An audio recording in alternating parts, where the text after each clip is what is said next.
Welcome to Conversations from St. Norbert College, a program that encourages good discussion in our community on today's local and global issues. Now, your host for Conversations from St. Norbert College, author, professor, and nationally known sports economist, Dr. Kevin Quinn. Welcome to Conversations from St. Norbert College. I'm Kevin Quinn. Our special guest is author Nadine Cohodas. We will discuss Cohodas' books and her life experiences. Cohodas, who grew up 25 miles from Green Bay, has written several books about race, politics, and music, including Princess Noire, The Tumultuous Reign of Nina Simone, and Queen, The Life and Music of Dinah Washington.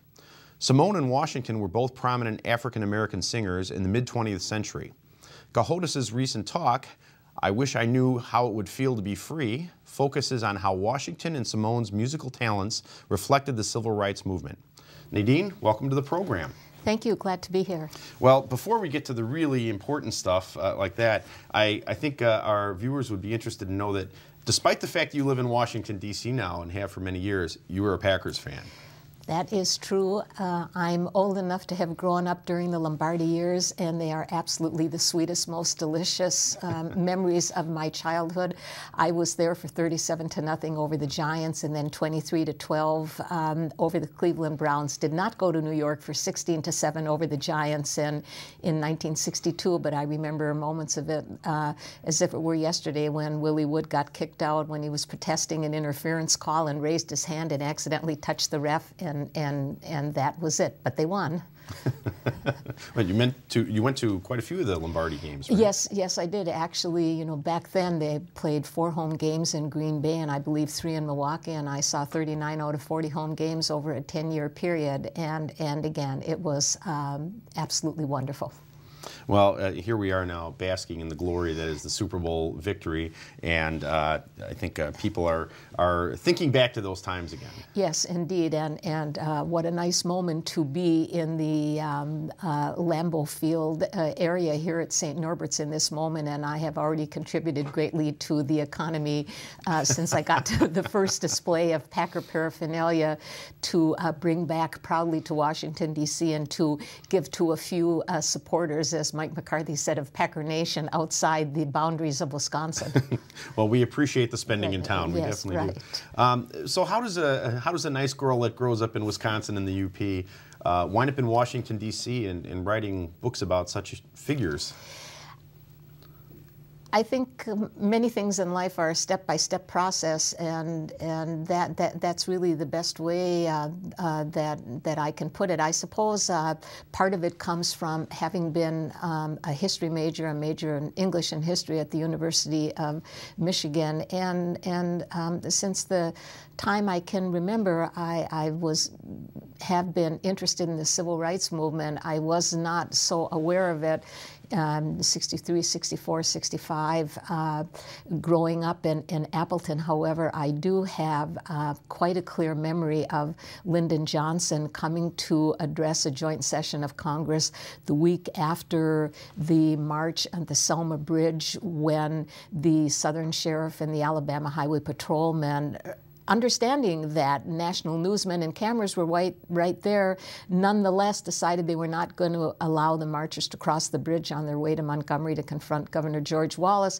And so the entire nation could see tear gas and billy clubs coming down on well-dressed people who were engaging in their right to petition their government. And when he came on television the following week and announced that he was going to submit a Voting Rights Act to Congress, and in his Southern accent he talked about his own background coming from Texas, and that he had always been aware of injustice and poverty, and he never thought that he would have the power to do something, and he said, but now I do, and I mean to use it. And then at another point he leaned into the camera and said, and we shall overcome. I mean, you know, that was just a riveting moment. As I say, it stayed with me, and I guess as I went through various iterations in my life thinking about that period of time was always there. And then when I finally got to Washington to write for Congressional Quarterly, and there was Strom Thurmond chairman of the Senate Judiciary Committee, all of a sudden I was face to face and had the opportunity to interact with someone who for many people was a symbol of white supremacy and obstructionism, and there he was as just a human being. And it was quite fascinating to cover him for just a shade under 10 years, and I thought, you know, this is actually more complicated than I had thought from afar. And here is someone who has survived the reputation of being an old seg, as in an old segregationist, and now here's a man who let the voting rights renewal come out of his committee and voted for the holiday honoring Martin Luther King. You know, how do we understand this transformation, or at least accommodation? And that led to deciding to write a longer form of story instead of just the pieces that would come out in Congressional Quarterly. And so I left Congressional Quarterly to write the book on Thurman, and never went back. Just one after the other. Well, I read through your book on Strom Thurmond. It's amazing the amount of research that went into that. Obviously, you had a very good perspective because you actually knew the man. And I must say that your books, all of them, are very, very well written. You're a very talented writer. Well, you are very kind. You know, I have to say with the Thurman book, one thing that was a little bit of a surprise to me, what turned out to be the most fascinating and maybe the most useful for anybody who might want to read it, was not actually what I knew best, the legislative fights and the committee jousting that I had watched, but rather going back to South Carolina many times, having the chance to visit with his siblings, doing research in archives about his childhood, and trying to understand, you know, what would it have been like. I mean, I was an outsider, you know, for all of the books that I've written. I've been an outsider in quite an obvious sense. Certainly, certainly with four of them, you know, I'm not a Southerner. You know, I happen to be white. I'm not a musician, but you just have to get over that hurdle and say, all right, all I can do is continue with the research and try to have people talk to me and let them know that I am interested in listening to what they have to say. And then the challenge and the pleasure is the synthesis.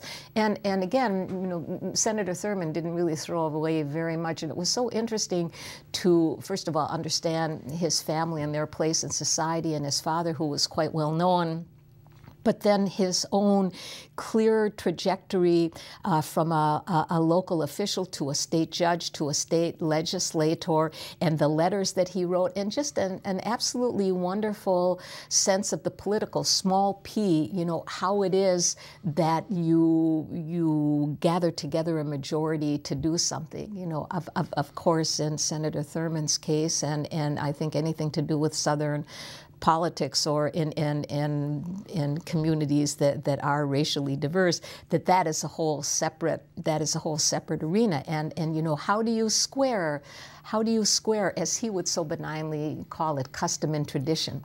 You know, how do you square that with people who were not evil, but yet they were born into a certain kind of world and never challenged it until they were forced to confront it, you know, the late 40s and 50s, you know, lawsuits, demonstrations, and protests. And again, it just stemmed from, you knowing who this man was, and then seeing him, you know, he was the only Southern senator that successfully went into the new era. All the others either died or retired, sensing that the world had changed. And once the Voting Rights the Voting Rights Act went into effect, they were not likely to win another election. You know, I'm thinking of Eastland and Stennis, people, the senators from Mississippi, and even some from Alabama, who were Thurman's contemporaries. Well, nowadays, we talk about the Senate and how dysfunctional it is, and the threat of filibusters. Yes. Well, the filibuster wasn't holding things up just in the last couple of years. In fact, Thurman, who wasn't always in favor of the Voting Rights Act, you're entirely correct. Tell us a little bit about that big filibuster he was involved with. Right. This was 1957, and in opposition to a Civil Rights Act that really was quite modest in comparison to what was going to be enacted in in 1964, the first Civil Rights Act, and then the Voting Rights Act of 1965. And Thurman holds the record, I think, forgive me, I've forgotten the exact amount, but some very long time, 24 hours and some many minutes. But if I could just make a point between our era and that, you know, back then when there was a filibuster, you had to file the papers and you had to be out there. There was, you know, right now it's just the threat. They say, you know, we're not going to let you bring it up and everybody goes home, but you turn on C-SPAN, you're not going to see people out there speaking. And if anybody is interested and goes to the congressional record, when Thurman was out on the floor, he actually was, you know, reading state by state different provisions of voting regulations. He wasn't just reading recipes. It was, of course, obstructionist, but it was not silly in terms of just taking up time with verbiage. But, you know, it was a different kind of filibuster than what we see today, which is very, you know, as I say, if there's such a thing as a pro forma filibuster, I think that is what we have now. Well, in you know, the era changed, of course, after the Voting Rights Act. Yes. The Southern senators didn't quite run the show. In fact, they were all Democrats, and over the last generation or two now, the South has really become red states rather than blue states. Right, and you can attribute that. Who was the first senator to switch parties? It was Strom Thurmond who switched parties and threw his support behind Barry Goldwater, and that, you know, that began the turn, and then 1968 and Nixon and his Southern strategy, and I guess from my perspective, I did one more book that was more directly about the Southern politics and history, and that was on the University of Mississippi, which was an extraordinarily enriching and ennobling experience for me. And I suppose one of the high points was my meeting with James Meredith at Ashoni's Big Boy off of I-55, you know, just to talk to him in person and realizing that you know, he became an unusual individual, and as politics are, you know, it's not as linear a story as you would think, that this person who had such enormous courage, you know, he ended up going to work for Jesse Helms, and he could be very contrarian, but nonetheless, what it took to say, I am going to challenge the state of Mississippi. You know, here I am, a veteran and a Mississippi resident. I simply want to get an education at the state school. And excuse me, tell a little bit about who he was and that, because I'm guessing, sadly, that some of our viewers don't know who he is.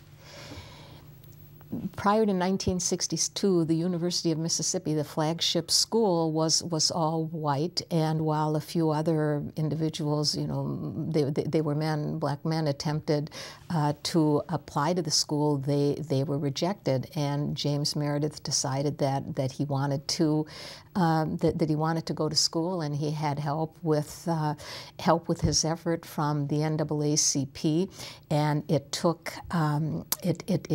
I believe, you know, at least 2 years and many lawsuits before finally the state of Mississippi had no other alternative but to admit James Meredith. And there is, you know, a famous phone call between then President Kennedy and the governor of Mississippi, Ross Barnett, about how Barnett was going to have to do this and how Kennedy might help him save face. And Kennedy was only willing to go so far. And finally, in October 1962, Meredith was admitted, and a riot ensued, and the National Guard and federal troops had to come in and occupy the small city of Oxford, Mississippi, so that one person, a tax-paying Mississippi resident who was a veteran, could go to a state-sponsored school.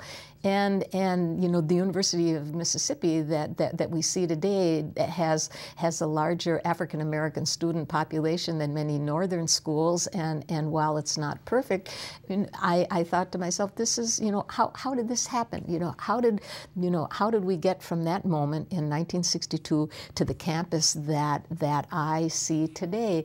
And the interviews that were so rewarding for me to do, beyond Meredith, were the people I called the post-Meredith pioneers. There had to be one person who began, but then these other kids who could have gone anywhere, they could have gone to the best historically black colleges in the country, but they chose to say, all right, this young man opened the door, and if we don't go, we're not sure that the door is going to remain open. And what a lonely time they had, in the beginning. I remember one of them, a woman, Pat Wise, who was maybe the 10th or 12th or 15th black student to go, and she became a judge in Jackson, and she said there was no opportunity for leadership or even followership.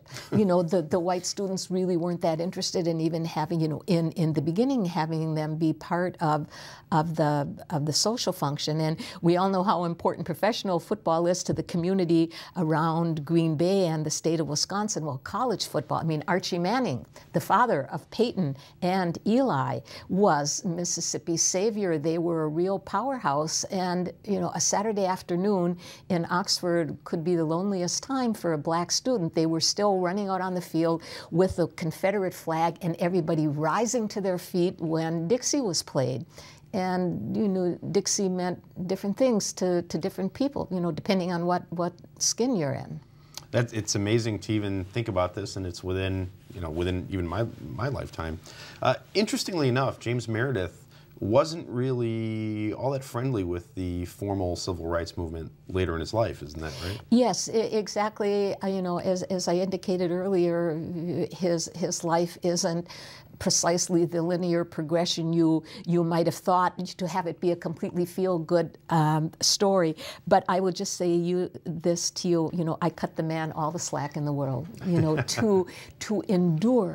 to endure what he did, to know every day that you are not wanted here, and really how extraordinary, that he survived it. And of course he had quiet protection, and he told a wonderful story, and in a way, it's touching, almost can give one chills. It is no surprise to anybody that the support staff at the University of Mississippi, the custodial staff, the janitors, the women who cleaned the public areas of the dorms and worked the lunch lines in the cafeteria. He would walk on campus and they would be, sweeping or doing, but they would just look up briefly and just, a half nod of the head. Wow. That probably meant a great deal to him. Yes, I'm glad you're here. Don't worry about it. We're here for you. Wow. That's pretty, pretty special. It's a great story, and I encourage especially the younger folks who might not be aware of this to pay attention to that. You're watching Conversations from St. Norbert College. Joining us today is author Nadine Cohodas, and we're talking about her books and her various life experiences. And the next thing I want to ask you about is a little bit about now music. And from your work with Strom Thurmond and with the University of Mississippi, you sort of discovered the importance of African American music. And tell us about Chess Records. It was actually during my research in Oxford for the book on the University of Mississippi, which is called The Band Played Dixie, Race and the Liberal Conscience at Ole Miss, that I came across the autobiography of a great R&B singer, Etta James, and the name of the book is Rage to Survive. And I walked in the bookstore and I see the book on the shelf, and it's Etta looking in profile, and her hair is short and it's slicked back, and she has these fierce eyebrows penciled in, and I thought, my goodness. And I picked it up and I said, I have to buy this book. And I knew some of her music, and I also knew that she recorded for Chess Records. And when I started reading it, and the way she talked about Leonard and Phil Chess, and just knowing their background and where they came from in Eastern Europe, I thought, this is something that I'd like to delve into more of. And I have to say too, if anybody knows Chuck Berry's music, of course, I'm forever Nadine, honey, is that you? There are periods in my life as if I had a nickel for when I said, hello, my name's Nadine, they say, honey, is that you? Knowing the Chuck Berry song.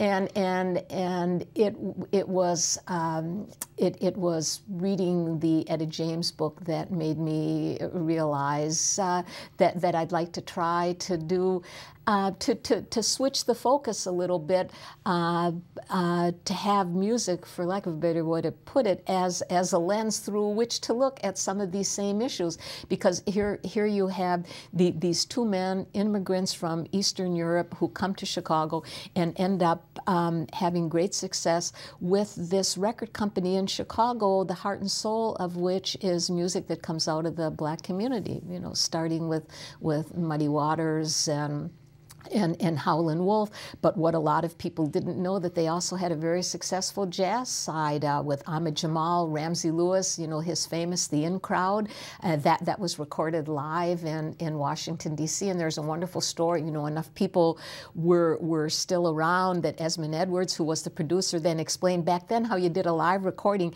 They were in a club called the Bohemian Caverns. They parked a van outside with all the equipment and ran a very long cord from the van into the venue so that they could record, you know, Ramsey Lewis doing this wonderful live version of The In Crowd. Well, you've written, in addition to the book about chess, which is a fascinating book, very highly acclaimed, you also wrote two other books about two very different singers, but maybe related to each other, Dinah Washington and Nina Simone. Tell us about those two. I have to say, I mean, I've always known about Dinah's music, and just was intrigued by her on a number of grounds before knowing more. And you know, because we are here in this wonderful football moment, it always made me smile before I knew the details. Dinah's last husband was Night Train Lane, and I'm old enough. I don't have a clear memory of any play that he made, but I'm old enough that I know that I was in the stadium when the Lions came, and you know, he was a terrific defensive back, and so that always intrigued me, and I thought, all right, here's a chance to combine music and football. And I remember when I joked with my brother, he said, "What, you going to do a book about Mary Jane Van Dyes and the Packer Lumberjack Band?" I said, no. You know, Dinah lived such a short life and produced so much music. She died when she was only 39, and I was really drawn to it. You know, again, it really, that was enough of a motivating spirit to try to understand, well, what was the life that led up to being married to Night Train Lane? And I felt that she has really been underappreciated. She was absolutely such a wonderful singer with such you know, wonderful tone and timing and diction that you know, it's one of those things, you know, at that point I felt, you know, I can't do anything else until I give this a try, till I write a proposal and see if, with my agent's help, I can get a contract. And so that is how that you know, came to be, and when I finished when I finished writing the book about Dinah, you know, by then it was kind of clear to me that what I was exploring in different ways, as you suggested when we began, is the intersection of race and culture. And you know, the first book was looking at that through a political institution who happened to be an individual, because Thurman served so long and represents two eras. The next book, you know, the bricks and mortar were really the star of the show. The University of Mississippi as an entity, and the story of how it evolved. And then Leonard and Phil, you know, these men who ran a record company, and now, you know, Dinah, this singer, who died in '63, and when Dinah was posthumously honored by the blues folks in Nashville in the Blues Hall of Fame, I was asked to come down and say a few words, and it was wonderful. Her surviving son and one of her sisters were there, and I could have kicked myself for not to help people understand when Dinah died in the era, that there we were a couple blocks from the Peabody Hotel, and that Dinah died before she knew she could have come to Memphis and stayed there. She died in '63. Lyndon Johnson signed the 1964 Civil Rights Act in 1964. So by the time you get to Nina Simone, in my view, here is someone whose identity as a black woman and her pride in that was completely in my view, infused in her art. She just was not a singer who happened to be black. I mean, she started out that way, and if you look at the early footage of her, she's just a lovely singer and interesting with her piano work and the timbre of her voice and that sort of thing. But then once the civil rights movement got going, she was angry, and she wrote songs that reflected that anger and her presentation and her style of dress. So it seemed to me that Nina was another point and for me the end point in this exploration, and really the most complicated project I did, because Nina herself was so complicated, and I always thought that during my struggles trying to sort out how to tell this story that she was smiling somewhere and thought that this was exactly appropriate, that I should have so much trouble trying to figure out. And she did play Milwaukee. There was a club called Mr. Henry's, and she played there in 1960, and I actually found nice ads in the Milwaukee Journal, and a couple of vignettes from her bass player who remembered the trip. Well, one of the things that impresses me about all your books is that you have a journalist's eye. It's more than that, but you actually are getting interviews with people who were involved in these things. And I would imagine that Nina was a particularly interesting person, because from what I can tell, she was a diva with a capital diva, back before it was really fashionable for African American women to do that. That is true. And later on, sadly, there were times when she just was not well. There was some kind of mental illness there, and I had moments when I just wanted to shake my head and feel bad and think that it'll be 8 years in April that Nina died. She lived to be 70, and she was not able to perform in the last, in the last 11 months of her life. But there have been so many advances in medicine that she might have been able to have the latter years of her life on a bit more of an even keel, that nonetheless wouldn't have just knocked her out and wiped away all the creativity. But with these two women, and with Leonard and Phil too, what they left behind we're still talking about, and we have to appreciate that, and that can never be taken away. Well, I grew up, like most kids my age, listening to a lot of Led Zeppelin and the Rolling Stones, etc. And as I got a little bit older, I began to realize the effect that these African-American singers had on extremely white British kids who were reflecting it back for American kids.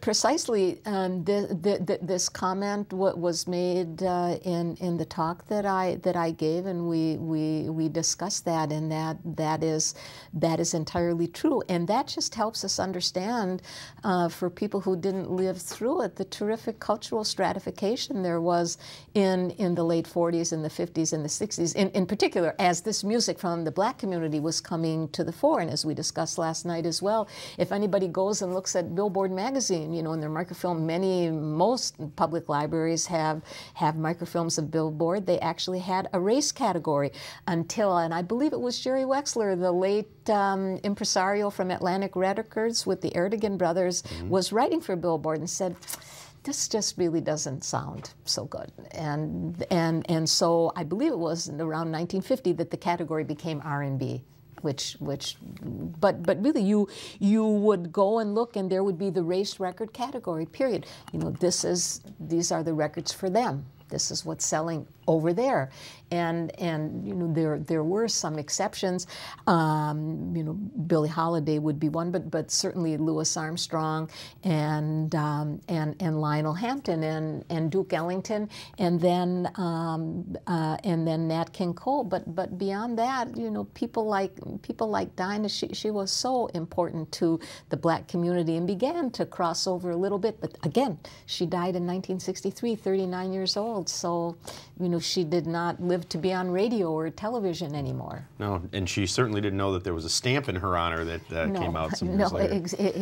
Exactly. And it was very nice. Tuscaloosa had, a nice ceremony down there when that came out. And one of her sisters wished they would have picked a different, they have her in a full-throated moment. And Clarissa said, no, why couldn't they have taken another? There's one nice picture where Dinah's like this, and you can see a very nice ring on her finger. And Clarissa said, no, why couldn't they have taken that picture? The ring from one of her 7 husbands. Right. Yeah. Well, one can look at that, in a number of ways and just say, she just liked to marry them. She didn't want to she did not just want to hang around. Unfortunately, we're out of time, and thank you so much for being here. I hope you enjoyed the show. Until next time, I'm Kevin Quinn, and best wishes for good conversations from St. Norbert College.